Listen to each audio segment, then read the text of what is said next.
All right, I fixed it. Okay, I see. But I have it on here, so I can show you. Yes. I think I fixed it. Let's see. Oh no! Why is this?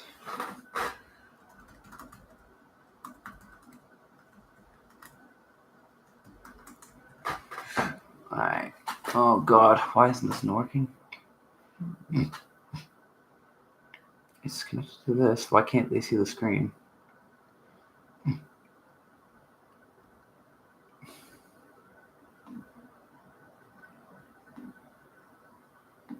I don't know if they can hear us or not, and if someone's here, hopefully they can hear us. I can test it out.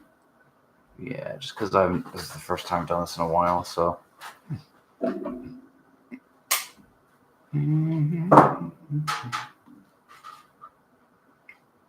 Okay, try to say something. Why won't this work?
All right.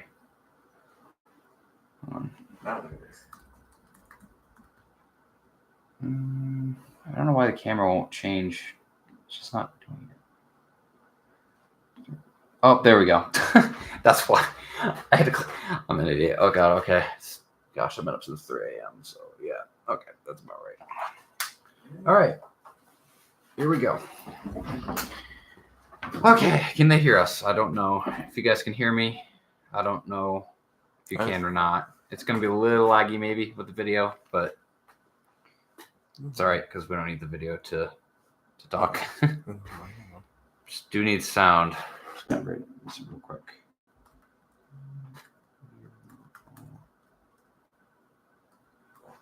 Let me try one second.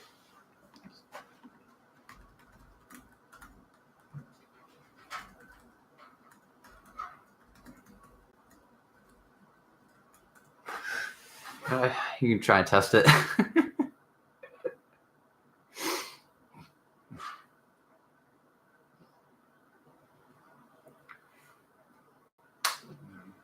Yes. I'm just going to keep talking. So just in case you can hear me and then seeing if, because there's a delay of me not talking. So I'm just going to keep talking and talking and talking until you tell me that, okay, you can hear me? Yes. Okay. All right. So we just got back. And how was it good? Was it clear and everything? Yeah. Okay. We just got back from Mufasa, the Lion King. And man, I don't even know where to start with this film. I guess we could just start out with saying, hi, Shaba here. And RogueSolo17. Or Aibu. Or Aibu, yep. Also go by Shaba, obviously. We just went to go see the movie together. We're going to actually go see it in 4D tomorrow, and probably going to see a Screen X showing eventually at some point as well.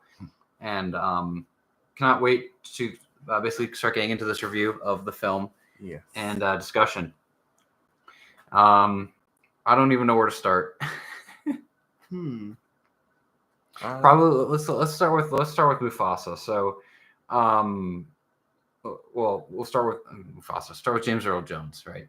So there's a whole worry about people that weren't going to credit like James Earl Jones, and I think they did a pretty good job of that, at least in the beginning. You know what I mean? Oh, and again, spoilers for anyone who is. Oh yes, it's going to be a spoiler discussion. A lot of spoilers in this, so just be aware of that because we're going into everything.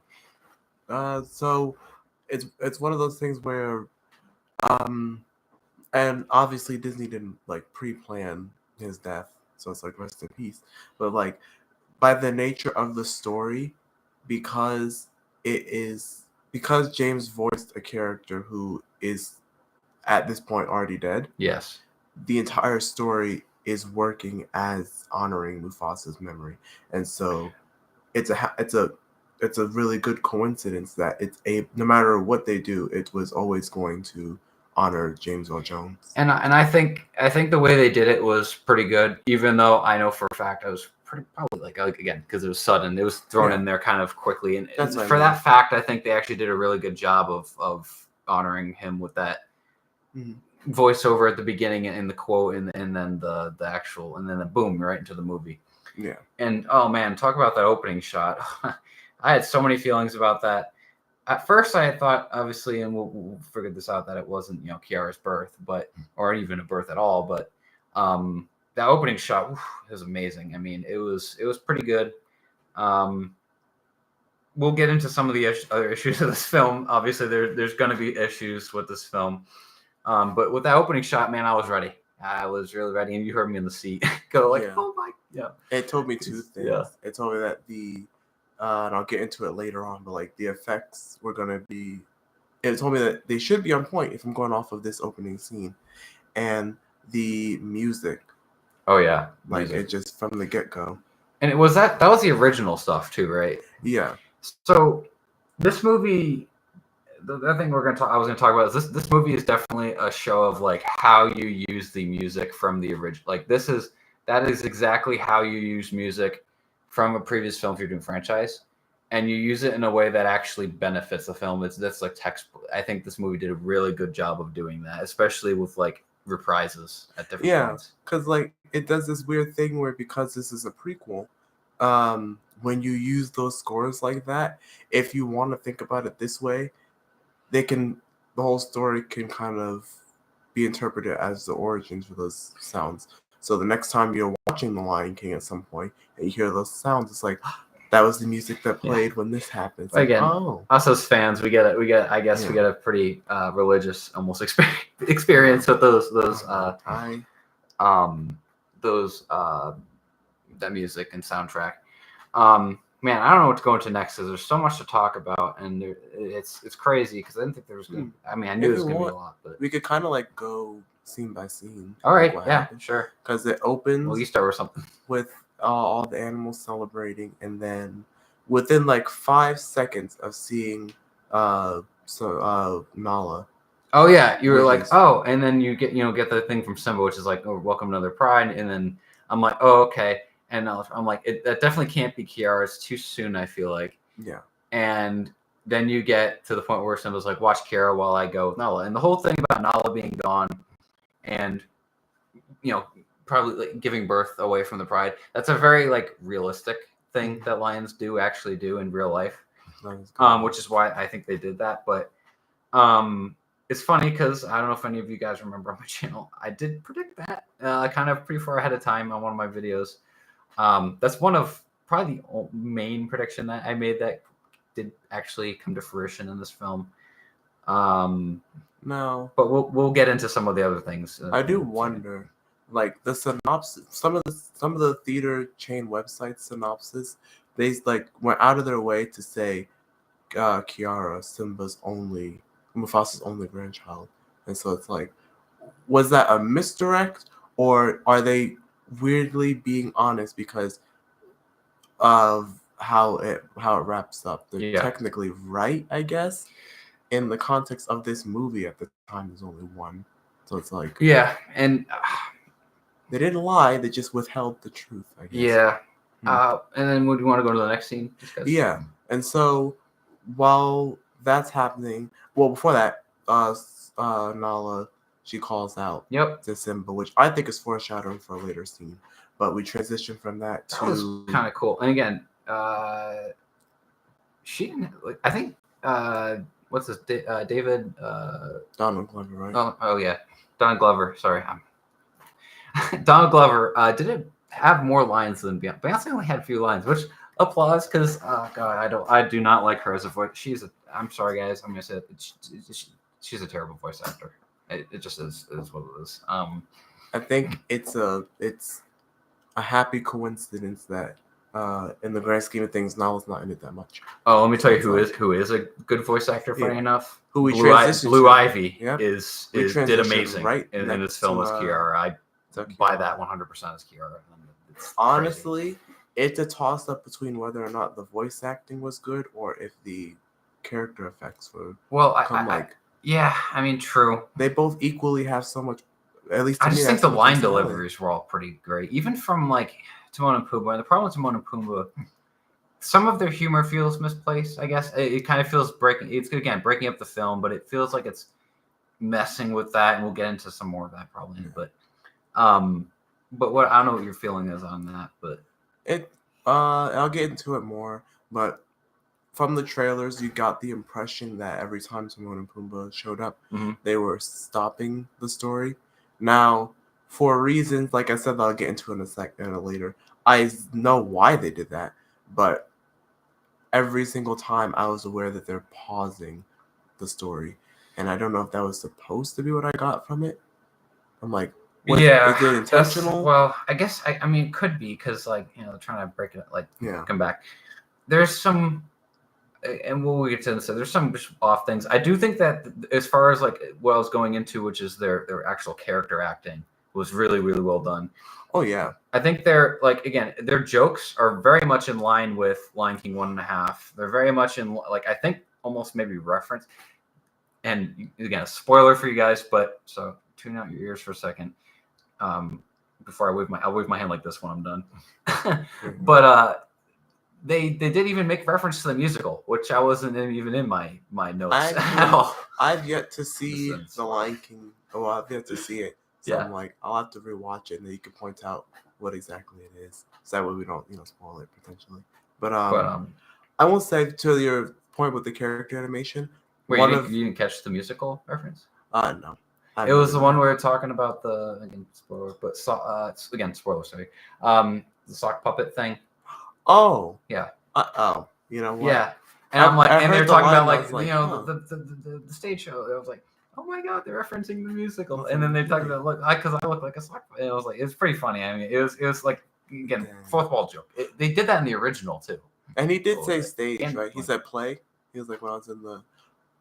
I'm now just getting it now. I'm like, oh, that was dang it. That was a musical reference, which again was not in my predictions, even like outside of what I made on here on YouTube, but pretty good. Yeah, I mean, and then let's go on the next scene after the Kiara, but we'll go. Yeah.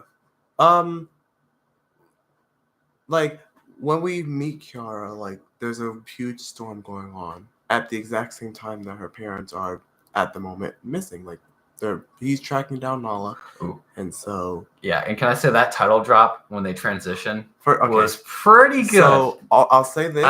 One, even though they completely ripped off the title thing from Fantastic Beasts, like that is I didn't care. Because like hearing that music and seeing like he says it's time to tell you a story, and it's like, I mean,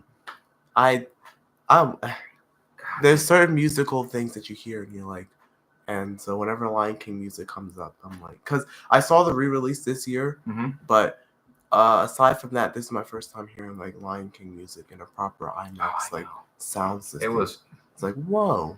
Again, I wonder what the experience of 4D is going to be like when we have to I wonder what they're going to do for like the sense stuff. So that'll be interesting to see tomorrow. But we go from that really good title shot, and we are now into the story. Yep. And I'm surprised at how quick that Malele song came in, which is something I have mixed thoughts on. this movie kind of goes back and forth pacing wise to me. Yeah, that felt too quick to me as well. I think that I did not like the pacing on that. Which I know But it's then- jumping ahead a little But bit. I don't really know how you'd be able to fix it either. I think it was cause I want to ask though, what was your thought on the transitions into the songs? Because sometimes the song just kind of came, like Malele kind of just happened. There was the transitions were fairly not that great at certain points. I'm trying to I have to see them again to really analyze the transitions, but from what I understand, the no transitions just. I didn't think work for me. Malele comes up 2 minutes after the title card. It came up way too quick, in my opinion. Because we didn't get much about it. It came up way too quick. And again, prediction was right about the fields. I mean, it's pretty obvious when we see him singing and talking about Malele. And once I heard the lyrics, and I'm like, okay, I can put the pieces together. But if I take out the thoughts on the transition, that's my only critique because the song itself. I mean, the song itself is good. It has issues. Look, a lot of things are going to be talked about this movie. There are some things that are made really, really well, but they just have these issues that I just wish were not present, And I wonder, because one of the things that when we were, as soon as we left, I was wondering, during the song Malele, and I had this question because it's only one of 2 songs that this had issue with. I heard the music more than the lyrics. Oh, yeah. I kind of half heard Afia singing, and so because we're going to go see it in a different format, I wonder if that might have been a theater thing, like the audio. I just feel like the audio, I don't know if that's a theater thing or not, but we got to see it in another format. Yeah, only because this is my first musical audio in IMAX. It felt, I don't know, those backing vocals felt weird to me.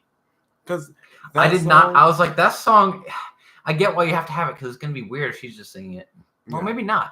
But him having the backing vocals, I'm sorry, I prefer just having her singing it. It was a nice surprise because Keith David, who was Dr. Facilier before this, which means Anika Nani. But they didn't use him at all. And really, it's just nice seeing them back together. He barely had vocals in that song, He's kind of, unfortunately, barely a character in the grand scheme of things. I was like, Yeah. for being Mufasa's father, it's like, well, he's there, and then for reasons, he's kind of not. And it's like, oh. Yeah, and Taka's. Well, we'll get into that. Yeah, one. we'll get to that. So let's But we get Malele because there's some cool things with that I did like. But we'll audio issues aside, the visuals of Malele, they see what they're imagining. I didn't know that was going to be a thing till I saw because some of those scenes are in the trailer, but how those scenes come about, we didn't know until we saw. I'm just gonna add spoilers to the title just so people understand. Oh yeah, because that is something. Yeah, I'm trying to say this is spoiler and this is spoiler free, but I'm like, I gotta get over now. No, we'll see.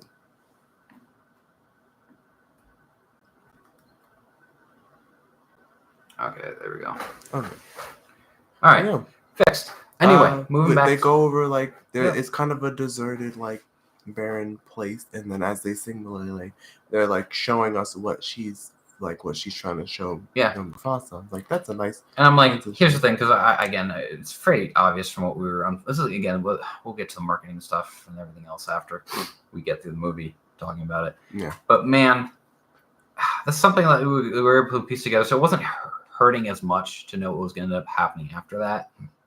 Which was still not what I expected. We'll get to that. If anything, I kind of have a not so funny question, but do you think because of what happens immediately after? Well, let's get to that. Let's get to that. Do you think they would have noticed the flood if they weren't singing? I'm dead serious. Yeah. So after the song, you have the flood, and you talk about that. Well, because it's after they sing. Yeah. But then it starts raining, and they're like, "Oh, rain!" Because he sees the clouds. She sees the clouds. And then you have the dam, which I feel like that's still a reference to Lion King 2 as well. Oh, okay. I was going to say, I got Lion King 2 from that. And I was like, dang. But, and then he gets washed away. I'm just like, I don't know, it just felt weird still to me, though. It didn't feel as hitting, maybe. Maybe that's just because I was what it weirdly reminded me of? It reminded me of Arlo's dad in The Good Dinosaur. Oh, okay. Where the water just kind of out the picture. I was like, oh. Well, shoot. That's. So yeah, and so they don't appear too much, and we'll get to some more things obviously later on this. The next thing happens. Interesting transitions. What was the point? Am I forgetting? There's a point. There's one weird. I don't remember where it occurred in the movie. I'm trying to remember. Oh no, I know where it is. We'll get to that when we get to that. So after that, we had the scene with him floating down the river. Yeah, he's swept away by the. Well, we had that interesting visual of him like climbing like up, and then we had which we saw in the trailers, Mm-hmm. and then we have him, with Taka. And honestly, I really love that introduction. I think that was pretty good. It moved a little quick as far as like name introductions. It was kind of like, "Hello, I'm Taka." I was like, "Well, But I think it doesn't matter because I think they're kind of establishing that's his characteristics. You just kind of jump right into it, and so that's fine. And the other thing is like and then he just jumps in. And it's interesting because we get that. Reference, he thinks right into his reference right there, and that is going to be another later thing. You called it. I'm like, I was not expecting the other thing we're going to get to again, but yeah, reference. So that's kind of cool. And then his mother comes, right? Yep. And she's initially angry. I like the way she's strict though. Yeah. Because I feel like it's interesting and talking about the stray thing and whatnot. And then they bring him back to the Pride, right? Yep. And there's some really interesting things to talk about with that scene because the whole thing about eating him. I mean, I don't know. I said that out loud in the theaters. Like, I know, I heard you say that. Eat? I was like, eat them? Which is eat outside. Weirdly, like, in this story at least, this is like a thing because we'll get to Kiros in a second, but like, I got a lot some stuff's implied there. I'm like, are lions? Is this a thing? Lions just kind of they will eat. I'm like, wow. I guess, and the thing is, like, I really like a Basi. It's Eshe, and I also now I know how to pronounce it. It's Eshe, right? Yeah. I was like, finally, I got a way to pronounce this. But no, Basi. Is that what I'm saying right? Basi? Abasi? I heard Abasi. Abasi? Pumbaa says Abasi. Abasi. Okay, we're just gonna say it that way then. It's easier. Abasi, man, his strict nature is like exactly what I would have expected from like Taka's father. Yeah, the way he's like, it makes sense. How dare and he's like, you shame me and that kind of thing. I wish they would have gone into that more, but I think they did a pretty good amount to where it's like Taka and now you understand like the way he said like lazy. You can start to see the signs of what Taka was learning from his father. I think him laying down like that might have been a reference to how we see Scar when Simba's talking to him before the Stampede. Later on, that's literally the same animation. And the other reference would be I mean, and we'll get to the Stampede things in a second too. But the other thing that's great is like I said, the way he's like very strict about like things and saying Mufasa and so against Mufasa, even when he saves. I wonder, do you think kills Kiros' son? Yeah, which felt weird to me. You reminded me of but we'll get into that. Yeah, that's a later thing. I'll get to that. But do you think Abasi knew about Kiros? Because part of his strictness is... I think that... Because you hear it later on, and we'll get to that, in the Malele, where they talk about the outside lions, and they've heard about these lions, and then you see, like... It's word that's spread, but, people don't think it's true. It's the same, like, myth as, like, maybe Malele, I guess. Oh. What's interesting to me, and we'll get to Kiros, is when he talks about the way he's, like, doing his stuff. I wish they would have done more, but we'll get to that in a second. So, back to Abasi, though.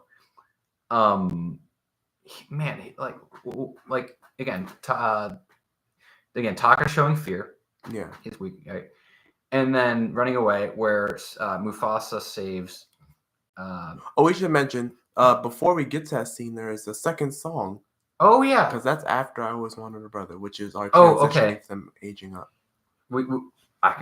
You're right. We skipped a huge portion, which is I Was My Brother.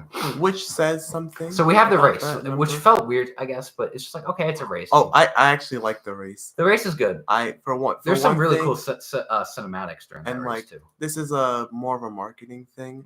And I said this all the way up to a release, that they did a good job of, like, stitching scenes together so you can't put, like, the plot. Like, I had no idea that scene from the teaser was of the race. Yeah. Like, How was I supposed No, to I know. know? I know. was That's like, wow. that's good. I will say this to anyone who's reviewed this film. Anyone who said that it's soulless, I Yeah, would immediately discredit because there is definitely soul put into this. because like I understand going in thinking it'll be even if you see the trailers, but going in thinking that because one of the criticisms But of like the people 2019 who one, said they've seen it and reviewed it and said it's soulless, I don't but understand. yeah, I don't know. Because Maybe they here's the missed other something? reason is that it's from a film aesthetic standpoint as well. Some of these some of these shots and cinematography are gorgeous. Yeah, like shots. I don't just mean like they have expressions. So there's some. It's not but soulless. it's more than that. There might be more soul There's like in other films, but there's really good color. Yeah. Some of like you said, the shots like later on in the movie, there's a shot where our group, because it ends in a group of 5. We're following 5 people, and they come upon the snow area. But that like running with the close up, that was really cool. I was like, mean, that was a really cool There's shot. times when the camera like goes upside down, is flipping around people. I'm like, these are just. And I think that is partially Barry, to be honest. I guess. I think so. I'm pretty sure that's Barry's doing. The only other like I know this isn't technically live action, like, but like the only other live action Disney one that's done that is maybe Aladdin with the like impressive camera tricks. Yep. So I'm like, huh. And moving on, so we get that point of, and then we get to the race, and then after that, quickly into which actually that was a fair transition into a song. It was. To I Was Wonder Brother, which sounded way better in theaters than what we got that really bad self-film recording leak from D23. Weirdly, it's not even a negative. I wanted more of them singing when they're older. Because Calvin and Aaron singing together, they sound really good, but it's only like 20 seconds. Now the question is, does that feel like a Lion King song? And we'll get to this with some of these songs, definitely. Malele does. Mostly, yes. Malele does, yeah. And then the opening song that we get from the opening song, from Lebo, which it's not He Lives in You, and it's not Circle of Life, but it's good. It's good enough. But I Always Wanted a Brother, and to a more extent, we'll get to it later. But there's a song between. I have a bone to pick for which ones are nominated for original song too. Now that I've seen them all, this is the first Lion King anything where some of them voice actors were like riffing. I was like, but I've never heard Lion King singers. But it's weird because some of it works somehow. Yeah, so I was like, I didn't hate it. I'm surprised that it does, but it does. Like Taka has a full like little moment during I Always Wanted a Brother. I was like, whoa. It's like, okay. So like, it feels. And also the cool thing is the lyrics. There was a little more lyrics than we heard, obviously. Yeah. So like, and the lyrics that we heard, they were cool because the ones that Taka sing, I don't know if you were paying attention to them. Yes. Like you can hear a little sprinkles. You hear how Mufasa's talking about like you shouldn't be like this way, but Mufasa's like, I want to be up above everyone else. He's he's talking about the birds. And then that was cool. And I like how they're both talking about they're using the allegory of birds, but like we know what they're talking about as subjects and being kings. They're both talking about the same thing, but they're taking two completely different motifs. Things it's good. And the birds actually are a huge motif in this film. They I don't know if you noticed that they are a motif. They appear throughout, and they do have meaning for every scene that they appear into. Yeah. Like you see the birds in the cave at the end, and we'll get to that. That is a motif of the free, like the things he was talking about in the song. Oh, you know what? So like again, people saying that this film has no soul. There's stuff I think here. There's like actual. This might be one of the few Disney live action projects that has like. Not that none of them do, but this is one of the ones that have like some actual craft to it. Yeah, I would put this next to Cinderella and like maybe again Aladdin, where like I honestly think it's up there with Jungle Book now. Yeah, and some other ones. I kept getting Jungle Book from this movie actually. But what's weird is that it still felt in a lot of ways better, but in some ways worse. And we'll get to those. Yeah, we keep saying we'll get stuff. We got a lot of stuff to cover. A lot of stuff. Before we get introduced to Kiros, because he doesn't come in till like I'm gonna say we have that saving scene we gotta talk about. Yeah, and so Obasi is still not really like buddy with Mufasa. So what he does is he has him do all the hunting with the females, and so we learn very quickly that through the years he's been training with Essie, right? Essie, yeah. And so they're doing their rounds, and I believe. Who notices them first? The white lions. Because they don't know Taka's behind them. Not Mufasa. It's definitely Eshe who knows this first, because it's her, and then Mufasa, I think, at the same time registers. Because she turns around and she says, "Get down," and that's the scene. I was like, oh, they go right into it. And so and as it's a frenzy, because was it antelopes or was it wildebeest? Oh yeah, they were having that conversation before. Oh, we got to get to that first before. Yeah, the whole conversation about how she's teaching him how to like track and feel, and that's what we did. The scene was like the trailer. Which you could kind of make a drinking game out of how many times they use the feather cut and the whole thing about like the tracking and stuff. Yeah. Which then transitions something later on. We'll get to that, because that was really cool how that was used for plot devices later on. Which, by the way, if you're noticing that we keep saying we'll get back to that, because there's a lot left. It's one of the things I like about this movie. There's so many payoffs for things. Like things are introduced in the beginning that we'll have to get to later. So later on in the film. Yeah. So I'm like, that's a good job. So before they get attacked, they were like tracking the antelope, I believe, right? Yes. And so once the attack starts, it's a whole frenzy. And so we got wildebeest, white lions, regular lions, and Taka, he notices that one is going after his mother and attacking, but he's fearful and runs. Yeah, we get one of our running theme of Taka in the heat of battle. And Mufasa, Eshe is the only pretty much pride lion that's been nice to him. Mm-hmm. Goes after, because it's also technically his adopted mother at this point, but she's been kind of his, and he goes after and attacks, right? Yep. And fends him off, ends up killing Kiros' brother, which we later find out, which we'll get to that in a second. And so then they come back to Pride.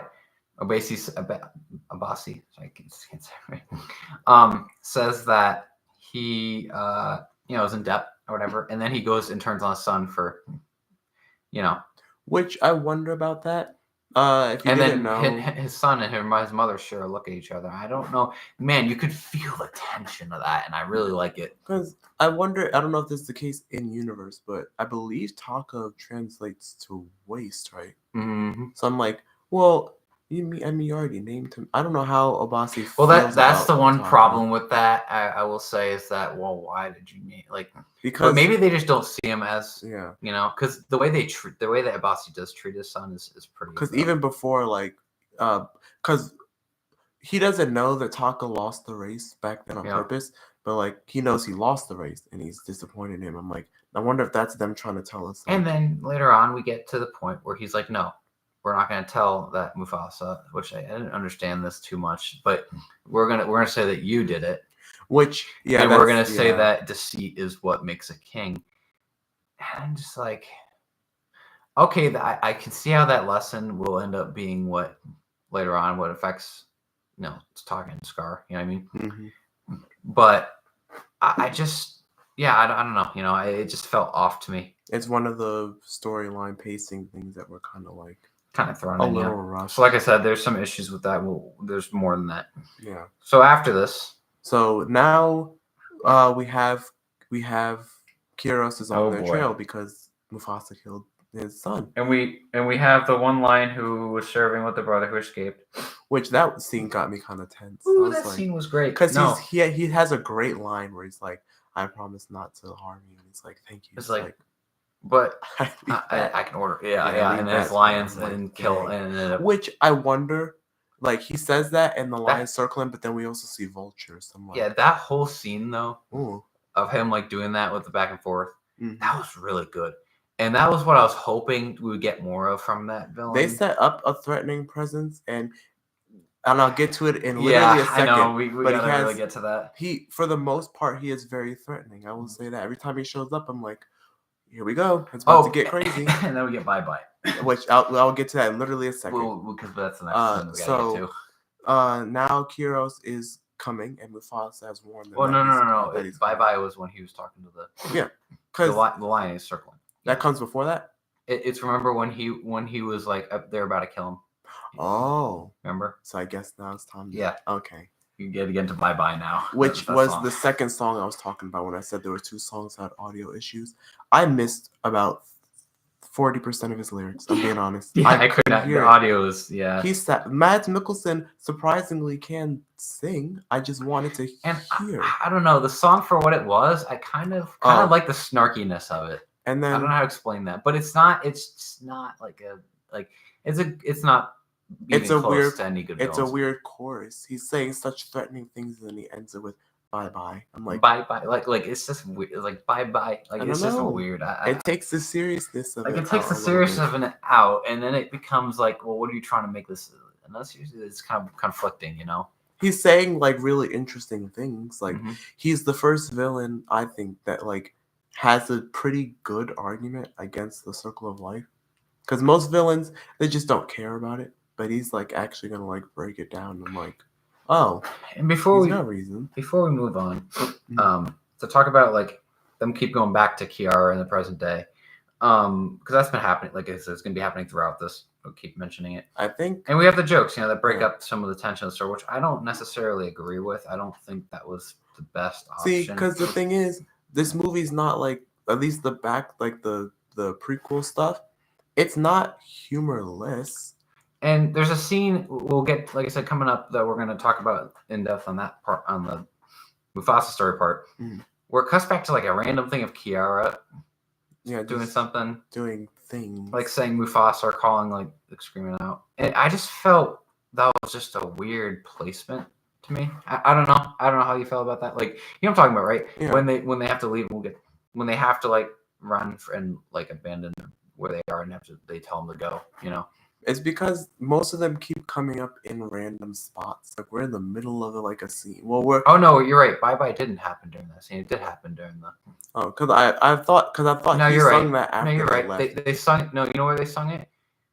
They sung it during when they're circling.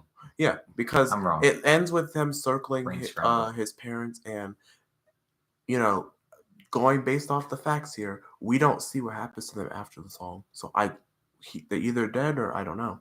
The fact that I can't remember where it occurred is not a good thing either. I'm like, but I remember specifically. You know, I'm gonna get into. But it now. You did. So I remember specifically because there's a little. At least I think it's a little bit of a plot hole. Kiros' whole thing is that he's hunting them down for blood. He says, right? Because. But here's the problem with Kiros' backstory. There's no like Rafiki, because then it cuts back to Rafiki explaining like who the outsiders, right? And Rafiki explains it. I don't know how he knows this, but he explains it, and then it's weird to me because it like he talks about but they didn't go into it. I'm like, they didn't go into his. If he just told them, maybe they would understand. Like, well, maybe not after you've killed. I'm like, but at that point, it's like, too late. Like, go into the backstory. The thing that I noticed is he's hunting Mufasa and Taka down because they killed the son, so they want blood for blood. Well, if Kiros, if we're being implied that he killed the parents already, isn't that the blood? Not even just that, but like we'll talk about after the scene with when he kills with the line that was with us, right? Yeah. And he goes and Eshe tells Taka and Mufasa to go and leave, and they do, and reluctantly, right? Yeah. And anything I want to say about that before I continue? Nothing. I got it down. I think it was good. I think the way that they kind of did it was good. They're going to stand their ground, right? And then you have them sing "Bye Bye," which we talked about. Which again, and then what ends up happening is, what was the thing after that? After "Bye Bye," yeah. That's when they kind of just start in earnest traveling. Yeah, because I believe the waterfall scene. Oh no, this is what I was gonna say because I was trying to get my train of thought. Before that, or is it in the song or before that? He talks about the. Oh no, he talks about before it when he's talking to Abasi. Yeah. About killing all of the kings in the Valley of Kings, which I thought, like, please keep going into that lore. Give us more. And they're like, nope, that's it. That's all you're gonna get from that. One of the things which means that there was more prides done in this movie is they keep establishing that there are like multiple prides, but then they never like go deeper into that. They're just like, we have multiple prides, and next. I'm like, hold on. Like go back if you're like explain. Let me tell you guys something. You know what the Lion King franchise is really good for? Establishing lore that was never explained. Like, what's a word for world building that we don't explore? Like, we go to so many different places. Well, they can do a lot with that now, actually. Yeah. That they put that in. Because you've established these places, at least I would like to think still exist. Nothing's happened to them. So, except for the fandom better get their fanfic pencils ready. The caverns is the only thing that was actively like destroyed. Oh yeah. That happened. But other than that, like, I mean, who knows what happens? Well, I'm gonna assume for the rest of the plot that Taco's parents are dead. I'm gonna assume the same too, but I like how they kind of almost. I hate that they left it ambiguous on one part of me, but the other part of me kind of likes it. I was still kind of mysterious about because of something we learned at the end. So I was like, I was split on it. It adds to the tragedy of that. Mm-hmm. So, but we'll get to that at the end. So we have let's see, we have Bye Bye. After that, they go on their journey. So next should be the big waterfall scene. Oh yeah, and I felt it was kind of rushed, their confrontation for the first time with. Well, actually, no. That's probably. I felt it's actually delayed. Their way around that is to keep explaining that every lion in this universe is like got a weird, not weird, because I know this is a real life thing, but they have like tracking superpowers. Yeah, and then you see the lions and lionesses, and one of them has a distinctly notched ear, and I'm just like, at first, and it's not Zero, guys. Don't worry, it's not. It's just not. But I'm like, dang it! It was one of the. I swear they did that on purpose. I think if we had to make a tally game, I think you got more theories, right? That was one of the few that I was like, I don't think Zero's gonna. Unless they are gonna go forward, and we can get to that with the ending, with maybe another movie. Hopefully, we'll see. I don't know, and maybe like it's not gonna be Zero, but they're gonna call her another name. I don't know, because they could do that. They could change the name. We'll get to the ending. Yeah, eventually. So they track down Mufasa and Taka naturally, and so they can either fight or do what Taka usually does, weirdly, when there's confrontation. Funny enough, that was the right thing to do in that scenario, was to at least evade them, arguably. Yes. I just still think it played a part in establishing his character of like... Yeah, because then he's like more confident. He's like, oh, I saved us again. Yeah. You know, he's like, I. His function. Which I wonder, is that like him wanting validation, or is that him seeking self-worth? Like, I feel like that's self-worth because of how his parents were talking to them. And honestly, we should add. I almost forgot, before they set off, like the night before, the day before the bye-bye scene happens, as she, I cannot pronounce her name. She sends them off because they know they're coming, and she tells him, she gives Taka instructions. No, Abasi gives the instructions to Taka to find a lioness to continue the pride. So that's going to be very important. Yes, later. And there's actually two other things I forgot to mention with that too. Thank you for going back. Yeah. Find a lioness, and then his mother says, "Your moment will come." She said, "A moment of courage will come." And there's something else too. I don't think Abasi knows about Malay. Does he?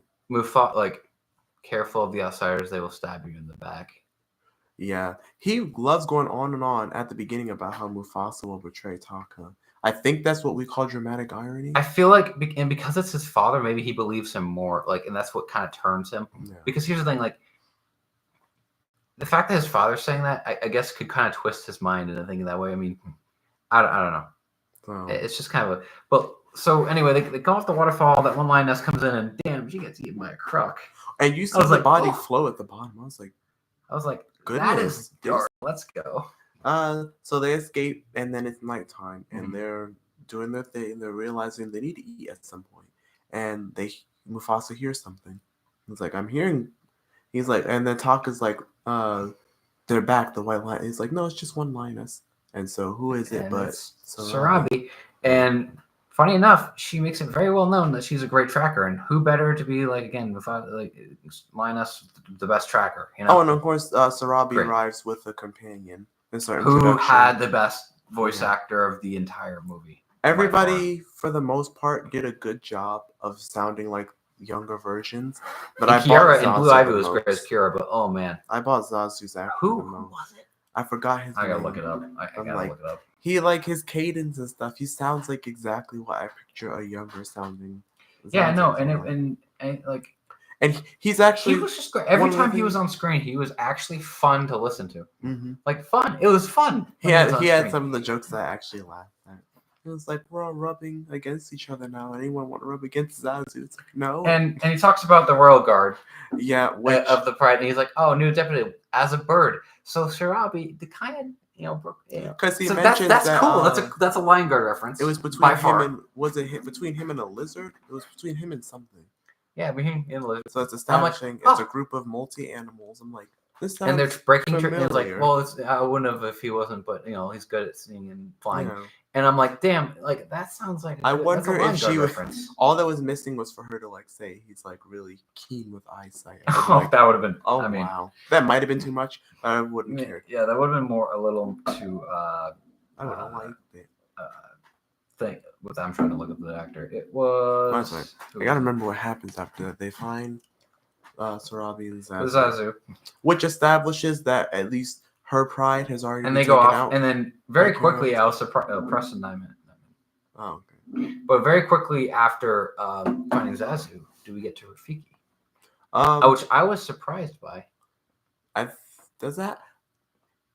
Yes. Yep, that happens. So what That's happens amazing because it happens so quickly. You think we but learned it did. that Kiros already attacked her pride. That's why she's out in the first place.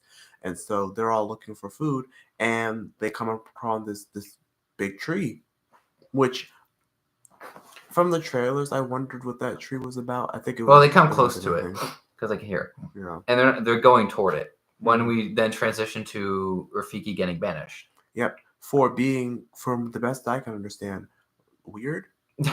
Like, I think they're trying to do a Bruno thing from Encanto where he keeps predicting awful things are going to happen. And so I can get why they'd be terrified, But it's interesting because I would establish then that he's one of the only people that's able with this gift. And then, you could go into so much lore with that too. Because they talked about a twin brother that was banished before him. Wait, did they say that with like the same power or same? I think he said his twin brother was taken out by him. And I like this little thing because prequels have to answer questions we maybe weren't always asking, but I don't mind. They established the reason he has the stick is because one of his legs doesn't work. Oh yeah, that was cool. Although I don't know how he was trying to find in that one scene, but because he can use his hands and stuff. And so they were saying they were suspicious because his brother didn't make it out, but the one whose leg doesn't work somehow did. They're like, that's a little odd. And it was cool. And then he's walking, and right away his wisdom. Oh my God, they did really well in the writing of his character in that film. Yeah, they did a good job of establishing, because it would be easy to make Rafiki right about everything. I don't think that's what they were doing. They're just showing that, like, the wisdom in that film might be like, I think I like it. I think it's even more. It's better than that might be one thing that might have a debate with the original. I think what they do is they build on Rafiki. I think Rafiki's thing is that it's not that he's right about literally everything. It's that there's like a really smart method to his madness. Because on the surface, he looks crazy. Just gonna be honest. And how they get him to trust and everything. But like, if you listen to him for a conversation, I like how like Sarabi's reluctant. Everyone but Mufasa, who ends up like, and then he starts proving his worth by like doing the thing he does. Which that payoff, what Rafiki keeps seeing in his vision when they pay that off, that was one of the few. There are two scenes that I'll get to, both in the third act, that almost got me teary-eyed. And so one of them is Rafiki's payoff, and I was like, wow. But I'll get to that when the time comes. And then we get to the part where they're, they have to figure out whether to stay high or go low in the canyon, right? Is that next thing? Or is there stuff? There may be something between that. Oh, no. Yeah. Because We Go Together doesn't come up to a little bit later. No, it comes in after that. Yeah. Where they decide, we're going to go down the canyon. They're walking. Then then we hear about Taka's love thing. Well, I'm gonna call it interest in Sarabi, yeah. Because does he love her, or does he love? I hate to say it this way, but does he love? Or was that before or after? Was that before, established before or after the song? Because I feel like it was maybe after, actually. That was. It's kind of interchangeable, but I think it was after. So we'll again, let's do the song first then. So We Go Together because the cavern thing happens before that, though, right? Yeah. The cavern definitely happens before that because we get scenes going back to, we should talk about with Kiara feeling like really upset that her parents are gone and lonely. Upset. I feel bad. Like, she did a good job. I just keep forgetting those facial expressions were. Yeah. And throughout the films at this point, we should probably make mention that the facial expression of the characters, whoo, they're so It's great. so good Yeah. that, if I'm being completely honest, it is like really good. It just teeters on a little bit of overcorrecting. Yeah. Where it's like they don't have to like grin and bear everything, but I don't care. It's everything that I didn't think they could do with it, which is pretty impressive. One of the things I'm impressed with is it looks exaggerated, but it looks still weirdly realistic. Like if there was a universe where lions like had the means to make those expressions, that's what it would look like. I imagine. Some like it's not just the lions either. This like Zazu, 3-hour review, but it's okay. He's got some good expressions. Rafiki, like the whole every animal in this that has the means of communicating, because there's birds and stuff that don't really talk in this universe. Which, but yeah. So Kiros and his followers, which has more than one male lion, I've noticed. It's like, even with them killing the other one, there's still 2 more after that. But they find them, and so there's this Mufasa wants to go under, and so they're tracking them. They didn't find them yet, but ironically, and that's the other cool thing is I forgot he teaches Sarabi how to sense it, and it's really cool. He's like Linus is in front, and it's really cool. I liked Taka's line though, where it's like, well, they're on the other side. They can't get us. Then they hop across. Oh no, they could just jump across. Well, we'll get to that in a second because it's a little further up. Yeah, but I want to talk about.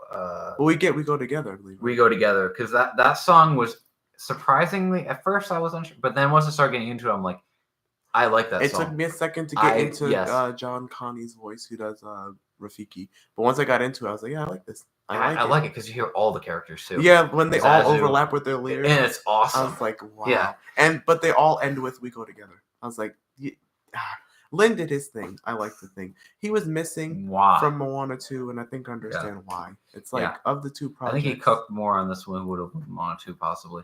I like to think so, especially working with Lebo and everything. And he's not like any of the original score like Hans Zimmer. Like he's not like Elton John or anything like.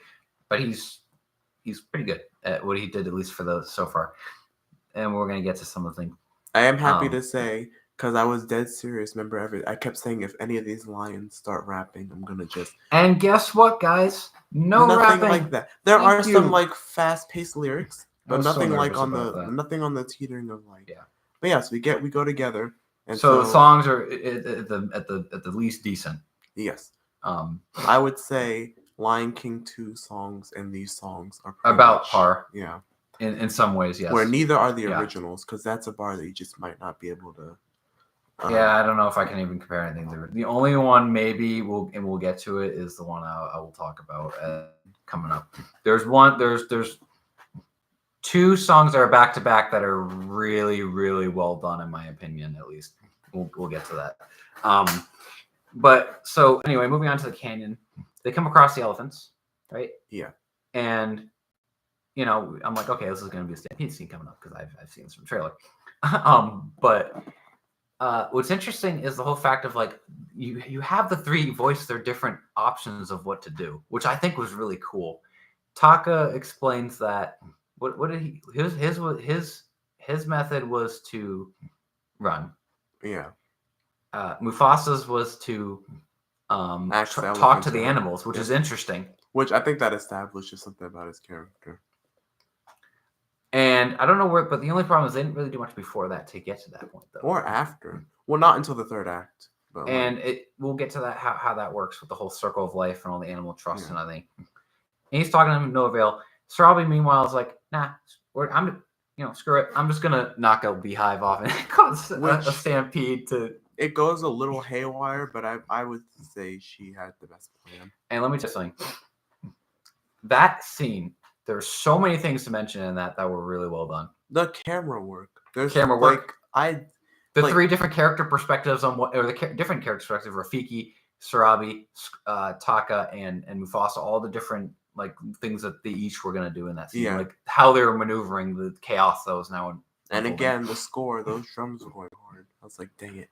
And then the other thing was, and then you had that scene before that, which was, they're gonna cross. Yeah. That's what you're where talking that scene about. was from. That was before funny. that. I was like, oh no, they could just jump across. Like, yeah. And that's when they start the whole stampede. Now, what's interesting is oh gosh, okay.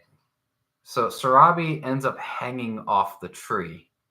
Yeah. With the music in the background, and I'm like, oh, what a reference this is. Okay, so you did get that? Yes, That was I did Simba. get that. I was like, Simba. Oh, I'm like, wait. It's like to a the mirror. point where I thought Mufasa was gonna somehow catch her. And guess what? She gets knocked in the head. No, she falls. She falls and gets knocked in the head. So yeah. I mean, I was half right because what happens Mufasa after that ends up protecting her. And what does he say? What's the line again? He says, "I got you. I got you." As he's protecting over her in the ditch. Yeah. And that comes into play later. For two reasons, actually. But yeah. Rafiki comes down, heals. Actually, before that, Rafiki falls, but he's holding onto a branch when he falls, and that becomes his staff. I was like, I'm like, what a cool way! Because you gotta remember, he's up there with Sharabi because he climbs a tree to avoid that's his method of avoiding the stampede. And he was ends up getting shaken and gets hanging on a branch, and eventually after the whole smoke clears, he snaps. But before it falls, he actually says thank you. He's like, thank you, my friend. And then it falls. Which is interesting. This is where the world building is a little vague. In I consider Lion Guard canon. I know it's like a split thing, but royal Medusas are like a thing, and picking your stick is like a very important thing. I feel like that was the symbolic thing about that. It was. I just wonder if that was them establishing. Who's he talking to? That's how he gets his stick. I'm like, is that his Medusi stick? That's how it happens. That is a cool way, though. I'm like, that's of having like a trial thing to get. That is really cool. So, but I think right after that. He heals Sarabi, yeah. And she wakes up and she's like, who saved me? And Mufasa says Taka.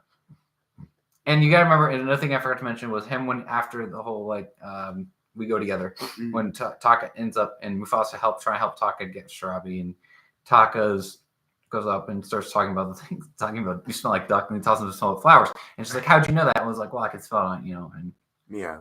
But later, she ends up seeing through that. We'll get to that scene in a second. That was. But she looks at Taka and she believes Mufasa for the moment. This is what I mean about Timon and Pumbaa not 100% needing to interject humor, because I was like, it wasn't not funny. Yeah, I was laughing. We was like, you smell like a duck. I was like, what? It was like, wait, but yeah. I had that one kid in the theater was laughing though. So we established that Mufasa, he takes Taka's extending the pride thing seriously. He will put that above, because I think it's established a little early. Well, he establishes it way earlier. He likes him because the way he approaches Sarabi when they meet, and he's like, "You don't have anyone else in this inside of I just mean that I think Mufasa was starting to make, because he says, "I got you." He was starting. I love it because Taka's way too forceful. Mm-hmm. Mufasa's just being subtle, and it doesn't I wonder if Mufasa wasn't even. I'm gonna say he wasn't hearing himself. It develops, and it's cool because you act that. Okay, that is character development. That is how it should be done. The way his character ends up falling. Mufasa is one of those people who's really good at giving advice that he never follows. And then they talk about the mountain and talk about his eyes just like, oh, I get to have a job and clearing the tracks, so they hide their trail, and they go up the snowy mountains. Right, that's the scene coming after. Oh no, we get a scene before that because. We get the flashbacks and the Rafiki pond thing. Which, by the way, I like that scene. Oh my god, that scene was great. And it's gonna I know I keep repeating myself, but the camera work, the score, that whole scene all together. And because they're looking for food the whole time, which that's a little bit of a plot thing. These lions are going days without eating, and they probably eat behind okay, because I'm like, for lions who have not eaten for almost a week, they're fighting off Kiros, who has definitely not. And he's talking about killing that snow thing. Well, we'll get to that.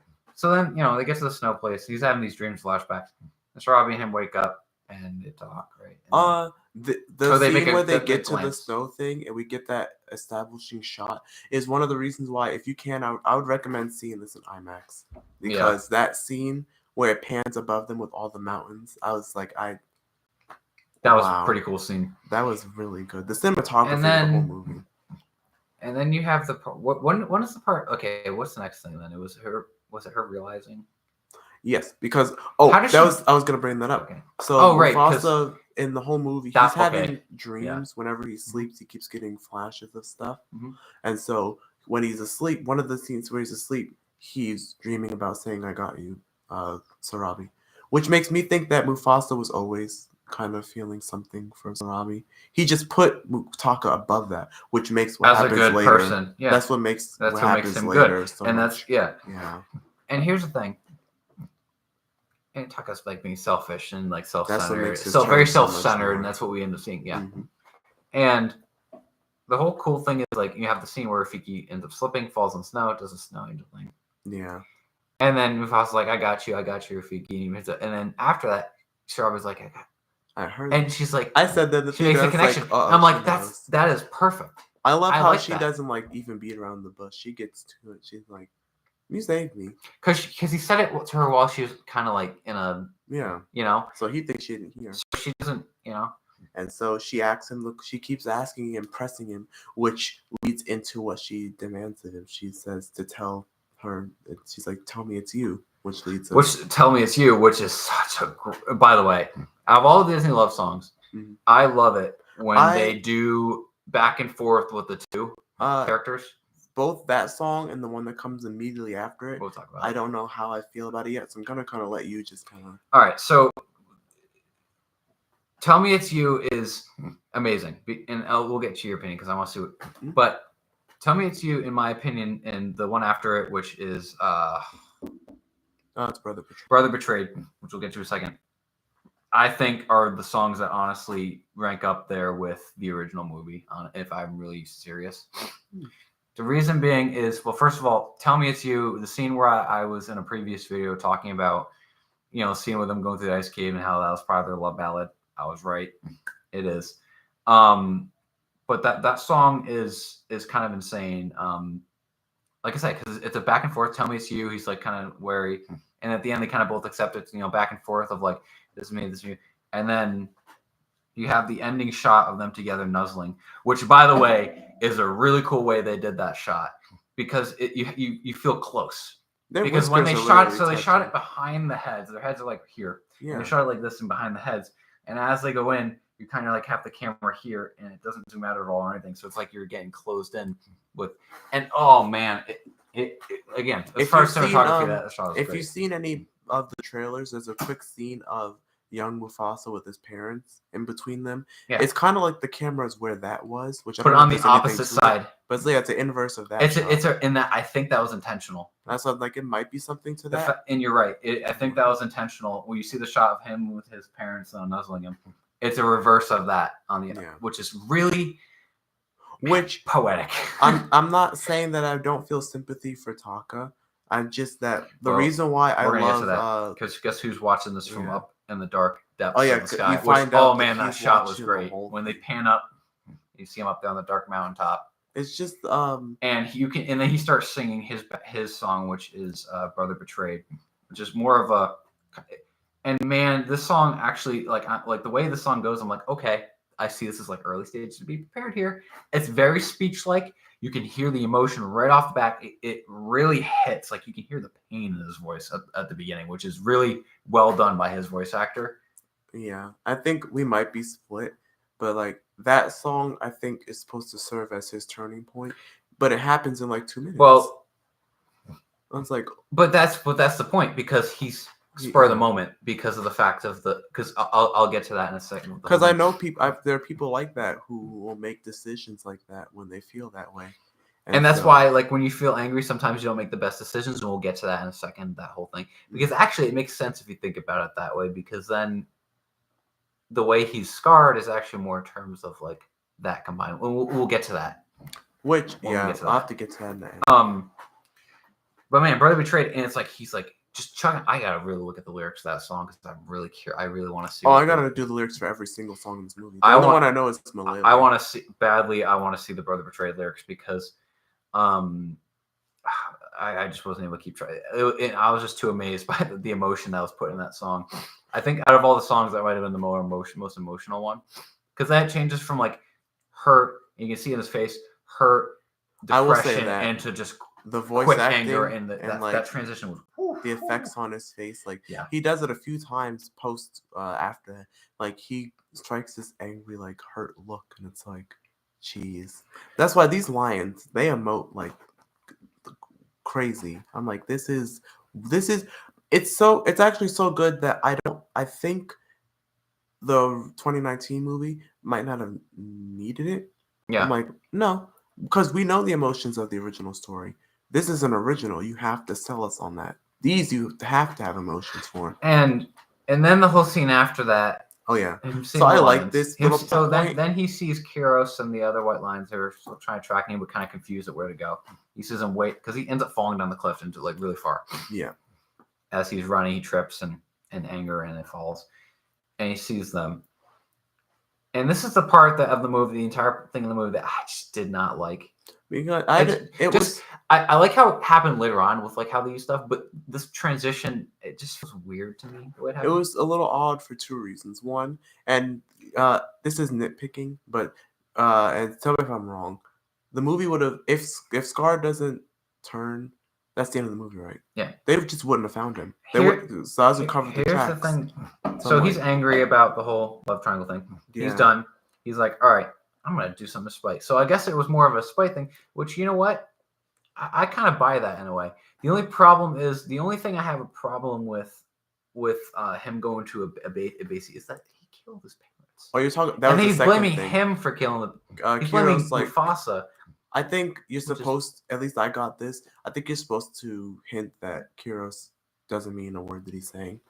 I was like, he just knows what to say to get to Taka. It's like, I'll be your father and whatnot. Because I'm like, what do you mean you killed his father? But why? It's just weird, the development of why he believes it, and especially because of how smart I think Taka was looking for a place to direct his anger at. What I was hoping is that he was going to do like the directing anger thing. And he was also surrounded and then then he was going to have a plan in mind to kill off Kiros too at the same time. I didn't even think about that. Dang. I thought that would have been cool because then it gives like he's mad at him because he. I think. But then he blames Mufasa, and it's just weird to me. We get into the third act. I don't think there would have been time to try to throw that in there. So anyway, quickly then, finally, which gets us into our third act. We get to Malele. Before we do that, they're going on their way, and Taka. I'm gonna use what Kiros coldly uses. And darkly, and I love it the way the lines were delivered. Yeah, because it was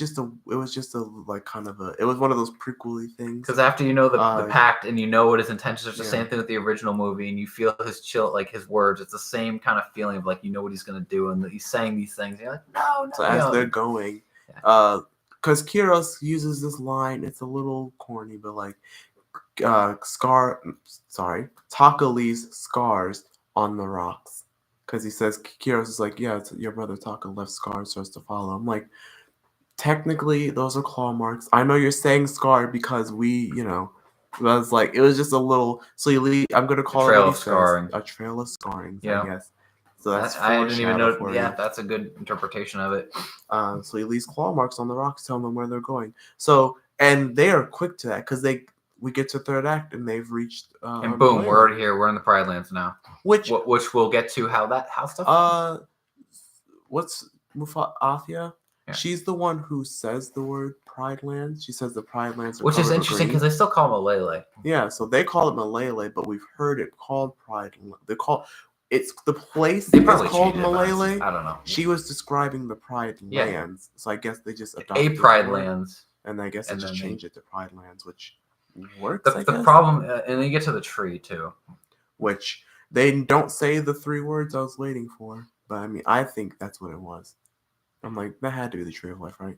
Yeah. Well, they say that the earth will shake before we get to the Malay. I forgot about that with the mountain. And yes. Okay. So in the teaser trailer, which I feel like Rafiki knew all this was going to happen because like that's why I said it's kind of cool. He's not like completely right because, and I'm trying to hold it off, but this is a spoiler thing, so I guess I can. But that's how Rafiki's vision is that he's going to go to the tree and he'll be there with his brother. And so we're thinking like he's gonna see his long lost brother, but he gets to the tree.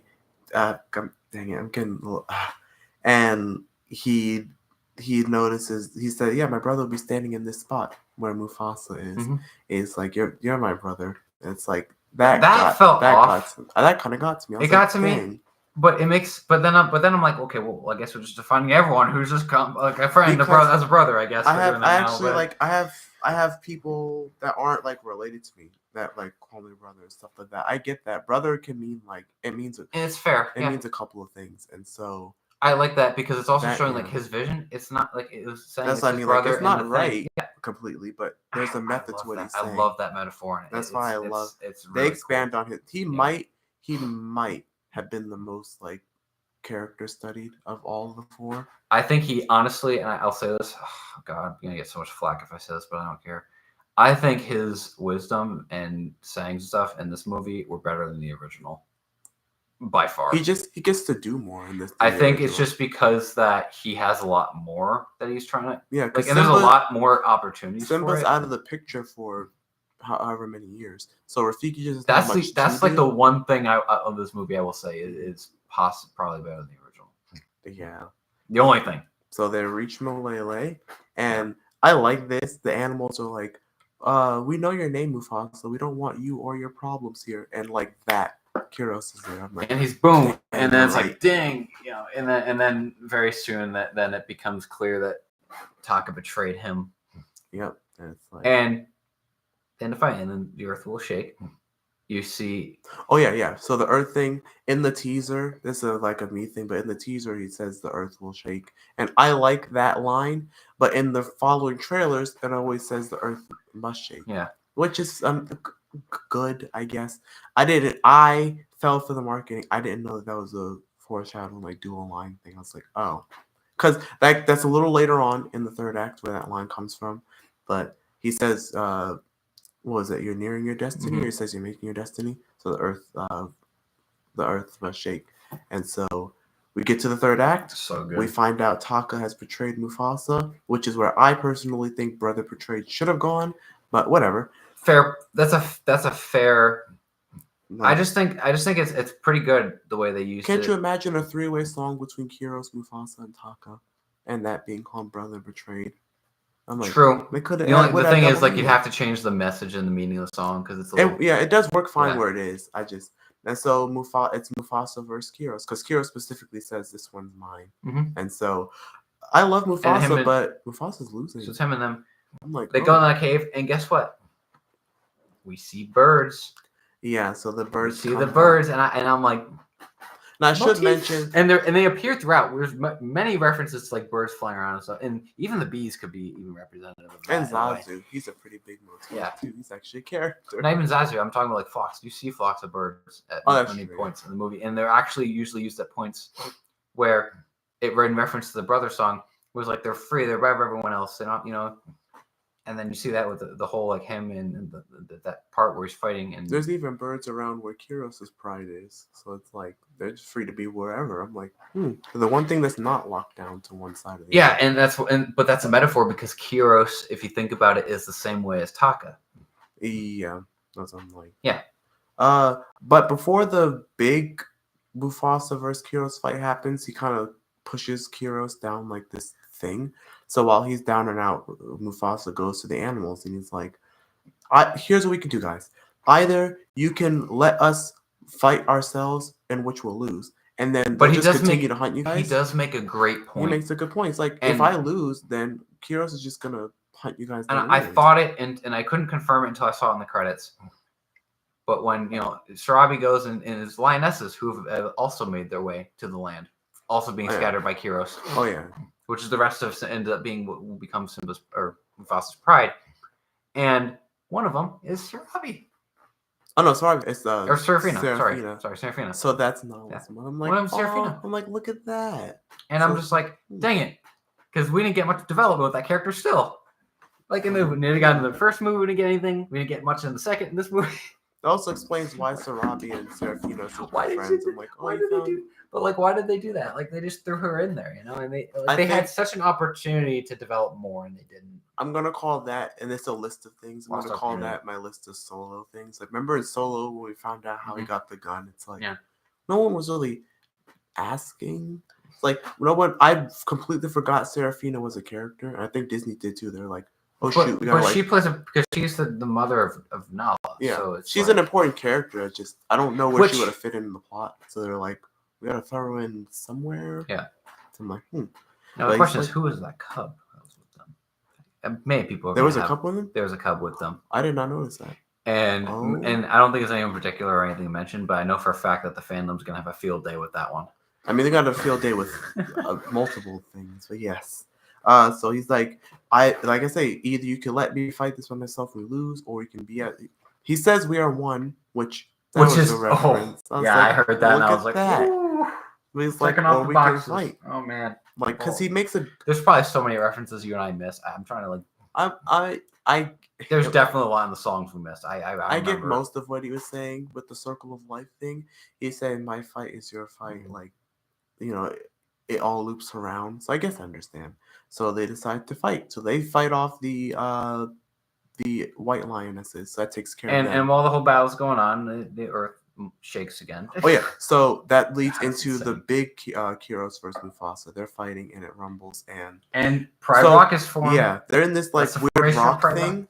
And it all collapses. It collapses. And I'm like, and Rafiki feels it, and he's like, he not only says the earth will shake. You heard me in the theater. I was like, I was waiting. I didn't know it was coming. And that was what maybe he meant by that. Yeah. And like it will form your home and form you see the crackings coming through this giant rock, and it all falls and collapses and falls into place.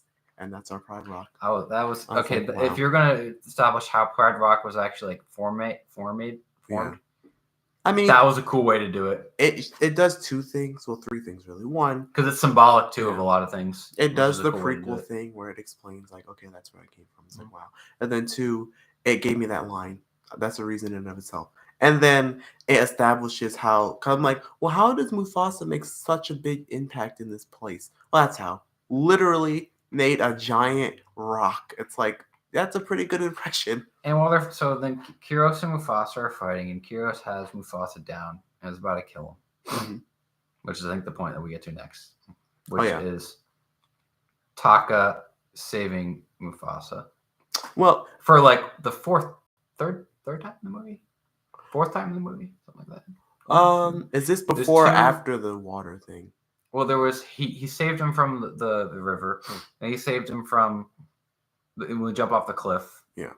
Are you talking about the next time he does the claw thing? I'm talking about when he gets a scar. Oh, when he gets... Okay, so what the scar... Okay.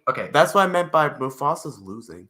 And so Kiros is like, I'm about to just get it over with. And he raises the paw. And that's when Taka decides... Jumps in the way. Mm-hmm. And even though he betrayed, he can't... It's still kind of... It was a nice gesture to see that he still doesn't want his brother, at least for the moment. Yeah, but he does draw the line at killing him. He's like, I'm not killing him. Which makes me wonder what Taka thought the plan. I'm like, what did you think Kiros was I think he had a change of heart for a splitting moment. Okay, it made me wonder if that was like a line he just wouldn't cross, which we know later on in Lion King. We'll get to what that means, like when we get toward the ending, closing things. So that happens. He gets a scar across the eye, and then they end up going down in the water. Which I was confused. I was like, well, how come Taka doesn't fight later? Because he was higher above them, so when it falls, he's stuck at the top. And the whole thing of Mufasa being good at the senses and everything. Here's that giant boulder thing is collapsed and fell into the water. That was and is slowly sinking. Out. And he's able to hear that and know, and he gets out of the way quickly. He pushes Kiros and takes Kiros down and slams him back into the ground. So I'm like, cool villain death. Not gonna lie. I think it's cooler than Zero. Wish they developed that character more. I was honestly. Like, sorry, Zero. Yeah. He has the coolest line. Well, not water villain death. Yeah. I like that line, by the way, way early in the movie, because in the trailer you see Timon fight Scar, and everybody was like, "What's that about?" It was just them recounting it, and I love how he's completely ferocious until you finally see that he knows he's been defeated, and he's gonna die, and his hair and his eyes. I was like, that's where the expressions work in this movie, so you can actually understand things. Way earlier in the movie, Timon and Pumbaa were like saying, "We know how Scar actually died," and it's like we fought him and ate him. Kiara was like, I forgot to mention that, by the way. The whole, like, before we got to the story, like, them telling Kiara before Rafiki came in, of, like, them defeating You can make an argument that there's a cut of this movie where the Timon is just cut out. And I'm like, I wouldn't miss it. If I didn't know it existed, I wouldn't miss it. It's good because Blue Ivy's that good. But, like, Yeah. And then, so Kiros is taken care of. And Mufasa's swimming. He's almost at the surface. He just needs a little help from someone, and Taka's there, and he does the thing. And so times 2. he That's the looks second him time in the in movie it his- happens. They both look in each other's eyes with the eyes. The same eyes. Yeah. And so everybody's in their seat like, and he is reaches he down gonna? and pull. Well, we know what he has to. Oh yeah, but like they do a creative thing where he goes in the water with him. Like there's a shot. Some of these shots, like they're both in. He's half in the water, and then Mufasa's in transition. the water. Yeah, but that was good editing actually. And so he goes in there for a split second, and we're all like, "Did he throw him?" No, he brings him up. I leaned over, and I was like, "Not this time." Anymore. And they don't say a word to each other, and then we cut to him, and then it reveals that the animal's part. And he's like, Rafiki comes in, it's a surprise for you, and they're all bowing to him. Oh, you're right. Yeah. So he's like, I'm no king, and he's like, yes, you are. And he's like, there's someone else in the animal's part, and who's there? It's Afia. It's Afia. His mother survived, and she does confirm that his father dies. I don't know how I feel about that. It's not. It's not a rug pull because I don't know why she needed to survive. As she says, like, that's your mother you're hearing, she's there. So I guess they didn't lie. It just was such a. I was like. And I was gonna say, like, out of both sets of parents, the ones that I would have liked to see more of, I hate to say it, Obasi and Eshe. They were more well, maybe because they appeared more on screen, but like they were more interesting. But it would have been like it kills me. I would like, in my canon they survived. In my canon now. I'm gonna say because if they get reintroduced in like. But then how would they? Because they're surrounded by Kiros and everything. So I don't know how you. No, Basi's a king, and it's like, well, if you come into it's like, it would be a weird thing. So I'm gonna say for now, if they make another movie and they're alive, I'm all for it. But I'm gonna say that they're dead, much like Mufasa's father. Unfortunately, I'm sorry, but yeah. So Afia's alive, which has no reason to be. I don't even know how she got there. Anything to do with the plot? You could have totally just continued the plot without her being there. Because one of two things happened. Either that great flood conveniently brought her to Malele, and she was like, here's what I'm going to do. I'm just going to sit pretty and wait. He'll show up. Yeah. I guess. Or she just found her way there. I don't know. And then we get to the point of what to do with Taka, and Taka's like, listen, and it's cool because he begs the same way he does in... He almost sounds the same way. I thought he was lying. He was that good of an impression. I was like, that was a very good impression of like the way Jeremy Irons did it in the original. Like I half expected him to throw some fire. I was like, well, there's no fire here. I was like, oh yeah. But like, and Frost like, no. And the cool reason why he is called Scar is one of the coolest ways I think they did it. I'm a little on the fence about that. I love it because he's like, I'm not gonna call you Scar. You lost. I'm gonna refer. I can't bear to call you Taka anymore. And I will. And then he's like, well, then call me Scar. And I'll live with this. The reason. You're right. That's why he's scarred. It's not because remember how I thought it was because he didn't want to call him. It's because he realizes that Mufasa will never, forgive him, and he's. And that's I think what is the switching point in his mind. I changed my mind. I do like that. I like the line delivery. He's like, "Gonna call me Scar, so I'll never forget." Like the switching point of where he becomes Scar is not when he betrays him the first time. It's when Mufasa says that. And it's like, well, I won't call you. Which is his own doing. So it is. I mean, what you make of it, and it doesn't just. It's perfect. I think it's pretty well done. Honestly. And then, Mufasa goes up to Pride Rock, and he talks to his mother for a little bit, and they talk about that, and then Sarabi and Afia are together, and they look at him, and then they go. I think that was like a reference to Simba going to Pride Rock. It is. Everybody all that was a reference, and then he climbs up to Pride Rock. And meanwhile, you're flashing back to the present day with Kiara. I'm gonna get to that in 1 second. After Rafiki, I'll get to that in 1 second. And then Kiara is going out to look for him because he tells him about like being in the clouds, and it's cool because Afia, the whole point of like his Mufasa's father being dead, which is why it's good. Is she mentions like he the King's Path, look for him, he's there with you. Right before that, as Mufasa's climbing, he gives Taka one last look, and then he gives him a look and turns away, and so that's where we will. We'll wait. He'll be out wherever he's doing until, and then you're right, because I was trying to hide it because that was where I almost cried because Kiara was like scared of the thunder, and Rafiki's like, she goes out there and she roars and they match it to Mufasa in the roar. clouds, which again, And then you there's could argue clouds. also it's a Lion Guard reference, but it's just a beautiful. It's It Lion was- King. It's everything. that It's a great reference. Actually, might be a top 5 Lion King scene. Yeah, Matching it with Kiara and Mufasa's roar at the same time. Then and in the present, and her then. And then it ends Story with the full cloud. circle, full circle story. It was a full circle. Yeah, that was actually beautiful. Yeah.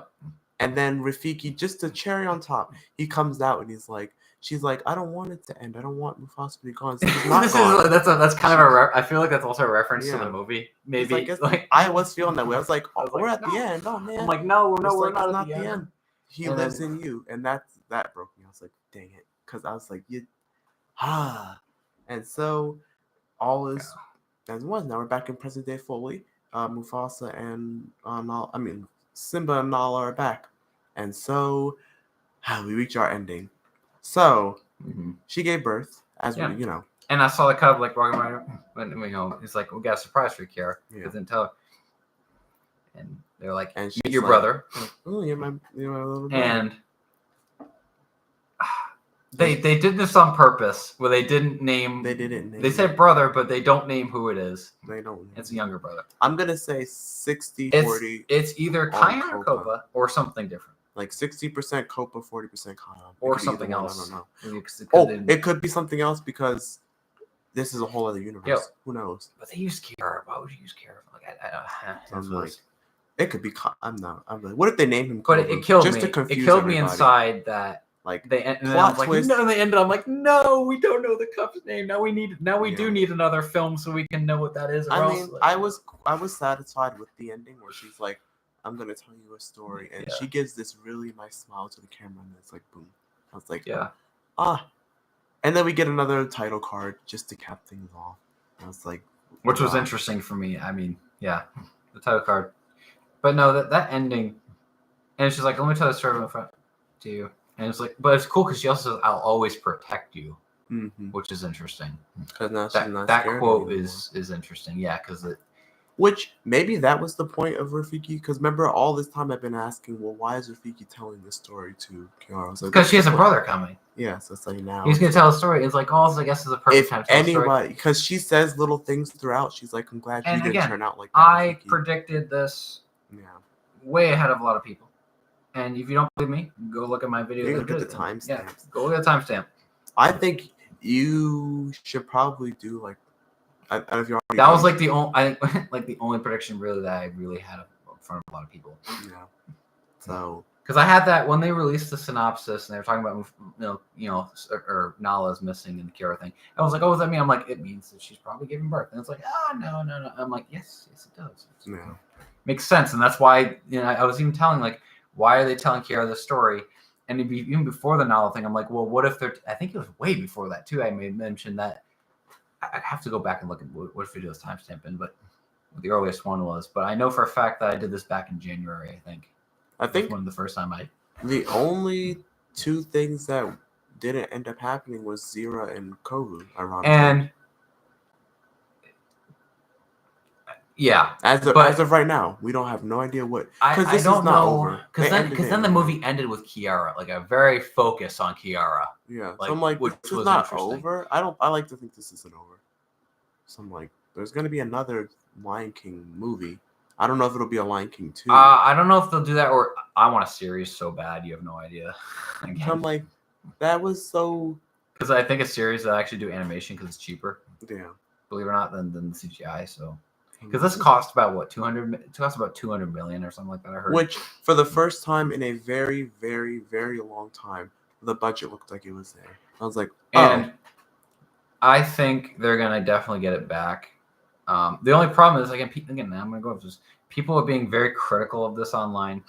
I get it in certain aspects, but anyone who calls this movie soulless should be any of you immediately discredit that person because they obviously don't know film aesthetics and they obviously don't didn't see the film because their taste is subjective. To call a film soulless, but to call a film soulless, that means there's nothing. There is a lot of substance in this film. Yeah, sure, there's some issues, and there are some big issues and plots, pacing, and like what was like we were describing during this review. But like one thing But- I can't say there wasn't any passion put into this. I'm like, Oh, yes, there was soul put into this, like a lot of it, not just from Barry, but like the voice acting And the effects. speaking of the Barry thing, I think that we as Lion King fans and stuff, we got immensely lucky that Barry Jenkins was the director of that film. I do think the fact that there's actually any soul to begin with, and it's a very soul, like there is a lot of good points of the story and the way the story is and everything. Well, the story he said it was made, so I wasn't worried about the story.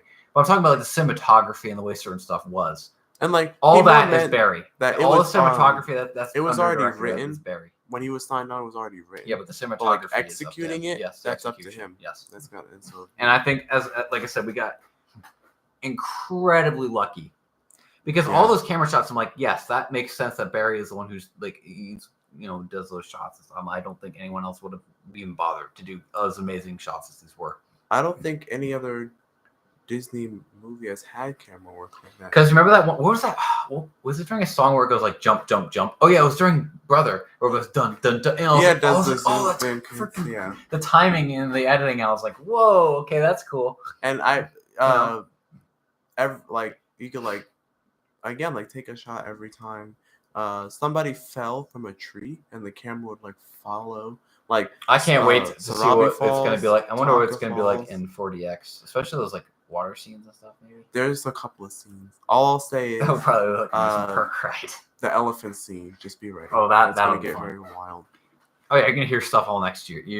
Yeah. So I'm like, but my goodness, man. Like again, as far as like I said, and as far as like, does it pay? Okay, here's the question: does it pay respect to the Lion King franchise?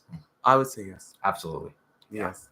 It does it two ways. One, I mean, just giving a backstory to Mufasa is a pretty good way to like honor that. But it also like it gives more, and this is why I was saying it was hard for me to feel bad for Taka. I didn't hate him. It's just that the reason why Mufasa and Sarabi got together was a really good reason. Like they're both people without family, and they're spending the whole journey looking for family when the whole time it was them.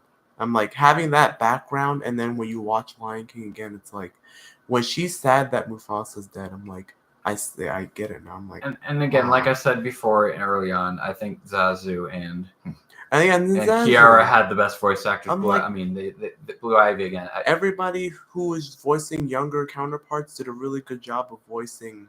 Like, I buy these as, and let me be clear, I buy these as the voices for both versions. I'm aware that this is not a that's the crazy thing. That's the crazy thing. Like, I can buy like those two especially. I'm like, I can buy those as the original. Like beyond. Logic wise, this contradicts the animated movie. So it's like this is clearly not in that universe. But like, no, clearly, performance wise, I do buy it. We knew this, and also, but that's what this film feels like a fan story. Like it feels like it was at the point when Mufasa was in the water and you saw the glowing light around him swimming. I was like, this is somebody's like really high budgeted fan in a good way. I was like, this is like a. But hey, if they want to do more of this kind of exploration in the future, do it. I agree with it. Yes. Aside from maybe the first movie, this is the most cinematic Lion King project. And you have to see it in a theater. Yeah, and like I said, I do think it's been getting unfair review. And I think once everyone does see it, I think for the most part, fandom's going to fairly, I hope at least, accepting of it.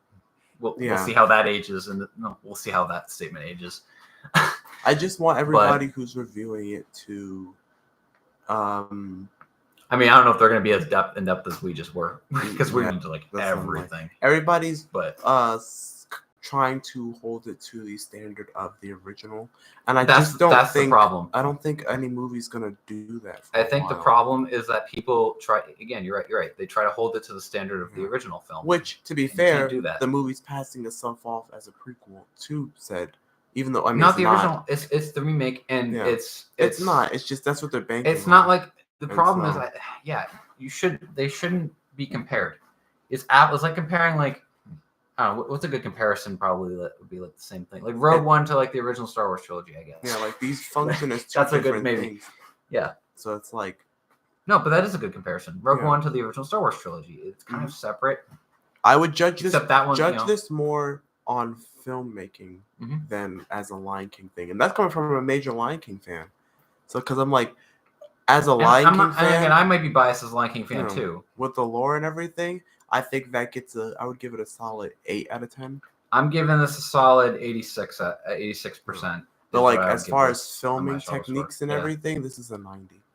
Where I'm As far as cinematic techniques, this isn't like an I say early 90. 90s. Well, I'm gonna go. No, I'm gonna stick with 90 because there's it's 90. pacing things that were just stopped it a little bit. The only thing, like I said, as far as aesthetics go, is the development and pacing of the story, and just some minor things with that. Because that's like the only thing. The first of all, visual effects are gorgeous.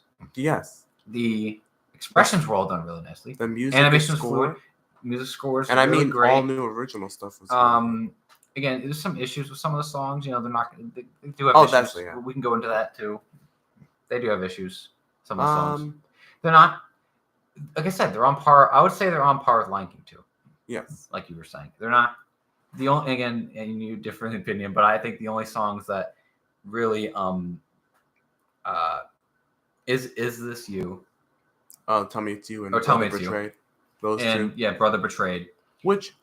Those two songs are the closest I think you're gonna get. I think on the soundtrack is 13 songs. Even though I would call those two like maybe a joint even song. I Always Wanted a Brother. That one was. I have to listen to it again. Pretty good as well. It took me a second.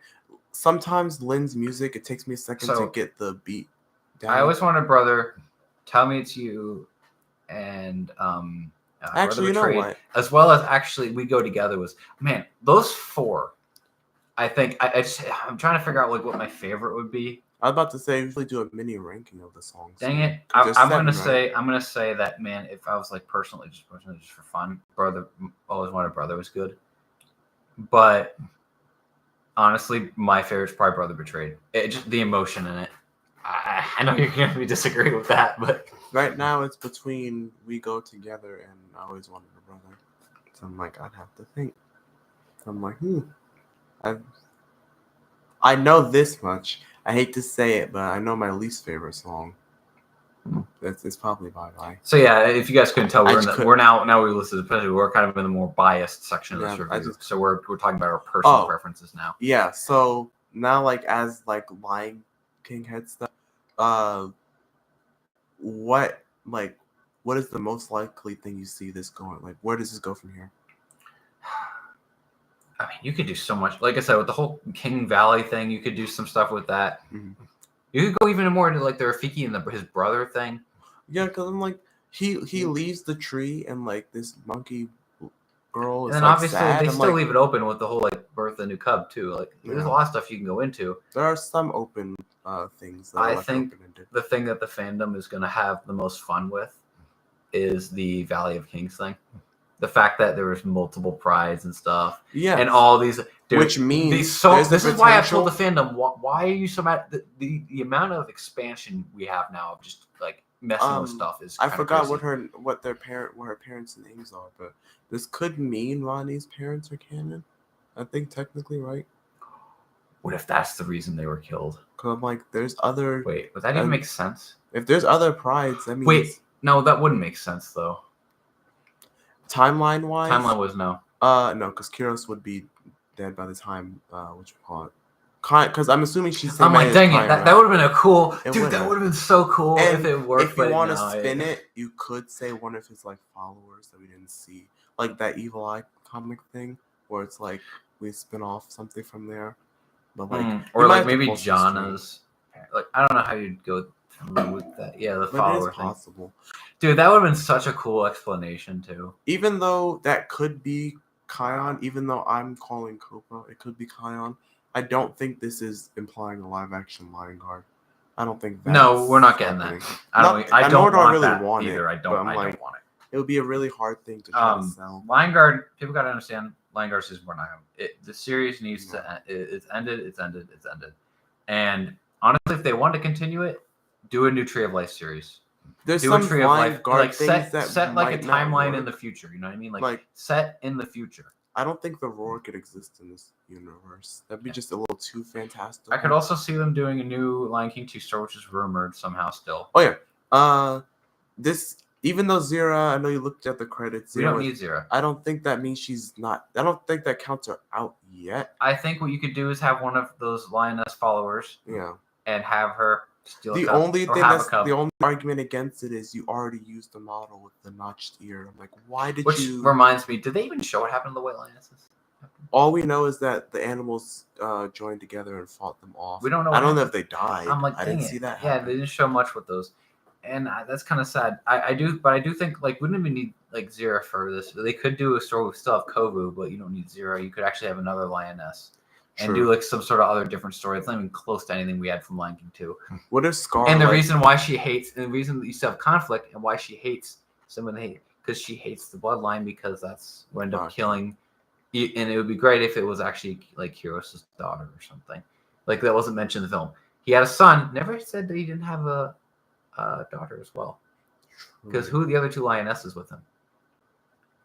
Oh, you're right. Who were they? They were definitely, if they were one his was daughters, probably his mate. they didn't one might have been his her, mate. One might have been his daughter. Who knows? Because there's two. Remember, if you remember, there's two that were very specific. Mm-hmm. That were always like talking to him and bowing to the king. And we didn't see the full pride that was there. Potentially, they could have been left behind to like stay safe. Who knows? Yeah. I was waiting for them to maybe explain Scar's thing with the hyenas. Never came up. I was like, oh. Because here's the thing. The reason why that never came up is because this is based on the other film. And the reason he didn't really know them in that film. He kind of just banned with them. Oh, okay. Like, if you think about it, in the 2019 film, which again is a plot thing I hate. There's hyenas in the movie, technically, like in the background. Yeah. But like, that's also, if you think about that scene, that elephant also died. that one. It was I'm like, this movie is dark. Weirdly to think about violent actually. At points. Like there's a scene where I think it was Mufasa was in the There's another scene where an elephant getting trampled. Yeah, there was a white lioness who was like about to reach them, and an elephant like fell, and the rock like crushed it. I was like, and it just knocked her right in out of the side. Like it got crushed on screen. No, the worst one was the crocodile death one. That was eaten. Unexpected. Which every crocodile I count as a Lion King 2 reference. Also, how many crocodiles did they have? Like trying to go off the area magnet is. One of them might be Maku. I'm joking, but like or Makuchi. I'm like, it could be. Who knows? But I'm just like, well, he'd be super old by that point. Then, yeah, so it'd have to be his father. I'm like, huh. How many years before this do you think this is from the Lion King? I don't even know, man. Because like, Lion ages is like, oh god, I don't know. He's got to be old enough to have Simba, I guess. So it's like, and then, like I said, Serafina appearing, but barely having just the amount of same appearance that she did in the original film. I'm like, she wasn't even named on screen. There was a credits thing. We had a chance to get more Serafina, and you had Lineguard that didn't do it, and this didn't do it. Was she even dead by the time of the present day? Like, that's the other thing I forgot to mention. Sarabi and Serafina are not present, which leads me to believe that they are both dead by that time period. They might be. I don't know. It's just what a film, though. Anyway, yeah, and definitely not what's the word? Let's still wait. It was definitely not like soulless. No, it's not. It's not flawless, but it's not soulless either. I'm like, no, there are actual things here. I think it's pretty. I think we made it obvious that this is better than the 2019 one, like by far. So it's better. My current ranking right now would be obviously Lion King 1 original. I'm ranking this like right alongside Lion King 2. I gotta see it a second time before I gotta think. I'm like, I'm gonna be that bold and say it's right along the same. Again, that's the only thing is like, man, it still feels like they're holding back with some of the story elements and stuff because it still feels fairly safe. Even though there's some risk, there's some of it. Well, you can feel it when it happens. Like we've explained, the problem is that man, they just need to take that extra step, and this would have been like, you know. Yeah, I'm like. But speaking of, I'm gonna just really quickly grab. You can keep talking. If you have any ideas. Yeah. Another thing is the popcorn bucket. If you are like a big fan of the Lion King, like every single Lion King media thing, I think we caught a reference to each movie. There was like at least something from each one, because like obviously the entire movie is its own reference to the Lion King one, right? Actually, the cool thing about the cup is no globe. Oh yeah. But Regal. So these are the Regal collectibles. I know the theaters. That's the other thing I want to mention because we're going to go to the marketing now. Oh yeah.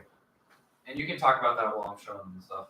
Which I might down the line see at AMC just so I could pick up the bucket because it was an interesting one. As far as marketing this movie goes, now that I've seen it and have context, they put all the entire year's worth of marketing within the release month of the movie. I'll say two things. One, you kept saying not to worry because there might be things that we didn't expect. I will say that. Like, there are surprises still. Even with all the trailers giving away everything, there are a few There were surprises. Still a good amount of surprises. Yeah, even with all the spoilers. Some of the best ones were spoiled. Yeah, unfortunately. But, like, there are some more. But, now that I've seen it, I would have a little bit of a hard time knowing how to market this.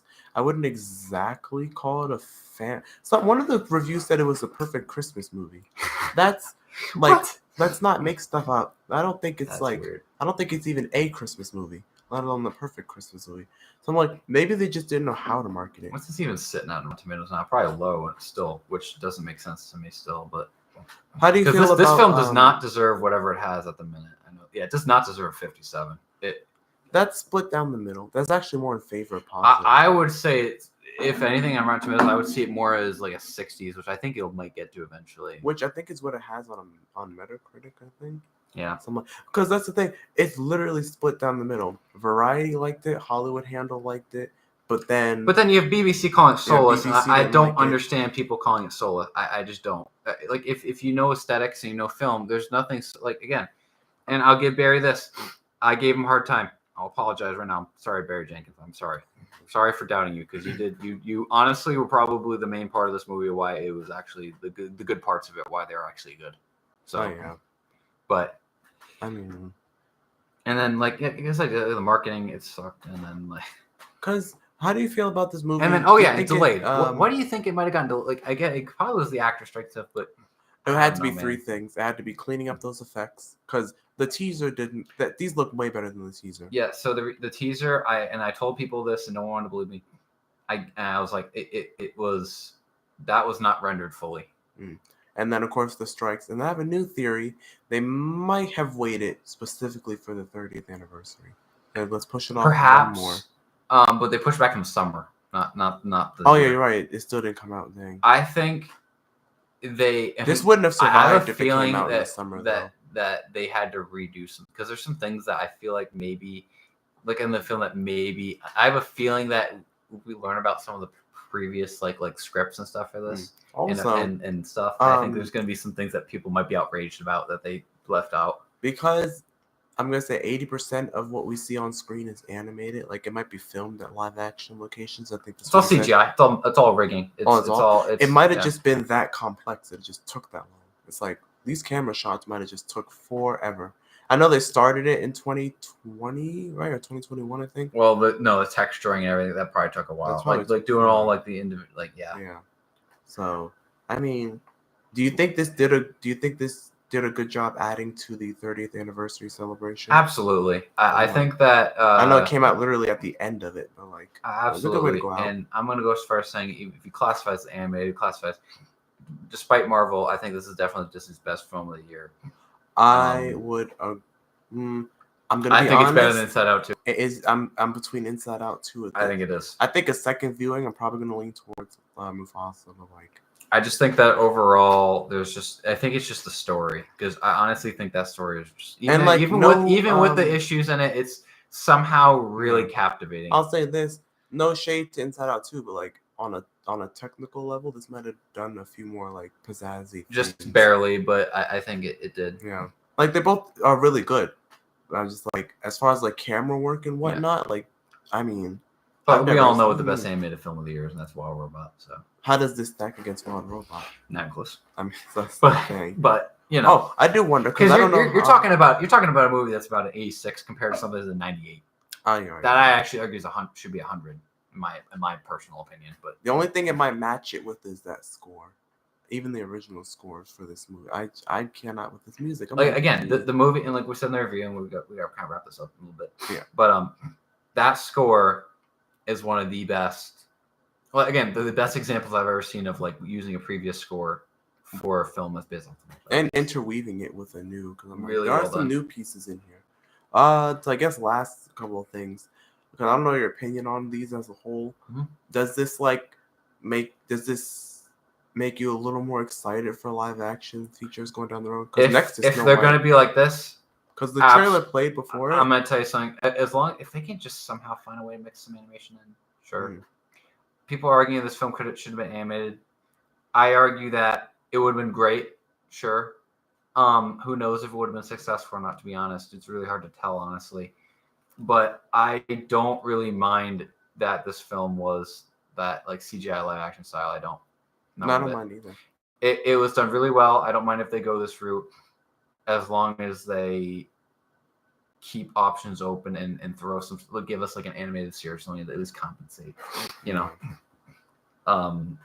that's the way I see it. Any other questions? No, I think that's everything we had to cover. Yeah. Thank you guys for bearing with us. Oh, one thing this is for being a great friend, by the way. Oh my. That's a gift for you. Ooh. Should I open it here and show one? Sure. I actually don't know what this is. Ooh. Let's see. Very old. It is. No. I'm like, okay. That's an original lobby card. Yeah. Is a lobby card for Make Mine Music. It might be backwards on camera. It's gonna be probably a little backward. That's all right. So Shaba knows that I particularly like the Disney package features. I actually think they're very underrated. So wow. Did you show me this at one point? And I was like, oh, that looks very interesting. Maybe. I don't know. I might have saw it was like one day. But that's your big present. Wow. That's an original how did you lobby card from 1946. This is like I got from one of my various client sources. Is this numbered? Yeah, so that's production number. That is the date code, screen service, copyright, RKO, Radio Pictures. This is 1946. Yeah. Oh my goodness. Okay. Wow. Okay. So I don't even know where I'm gonna put this. Come like most of this stuff. You guys can't see it over here. Framed. But like there's a lot of other stuff that's good. Yeah. Thank you. No problem, man. Well, like I said, guys, that's kind of our conclusion review for Mufasa Lion King. Thank you guys for joining. If you want to watch the full review, you can always rewind the live stream. It'll be up. Also, check out Rogue Solo, aka Aibu's channel. It does some good reviews there as well. And hopefully, we can do some more in-depth discussion in the future. I mean, if you want to talk to either of us, if you guys want to, if you guys, we're on Discord a lot. Oh yeah, we do have Discord. I'll be eventually posting the server that we're mainly active on here eventually, and you guys can talk to us whenever. And we'll give our usernames eventually. You'll see our usernames on there. I'll make a post or a video on that. Yeah. But thank you guys for watching. Please like and subscribe, and I will see you all in the next video or live stream. We could live stream just spontaneous tomorrow. If we do, it'll just be a recorded video. We were talking about more things about this movie. But this is gone for like 2 hours. So thank you for having me. No problem. This was very fun, and hopefully we have another Lion King film to do this again with, because this was definitely an experience. It was very fun to do. Special. But I'll see you guys. Yeah.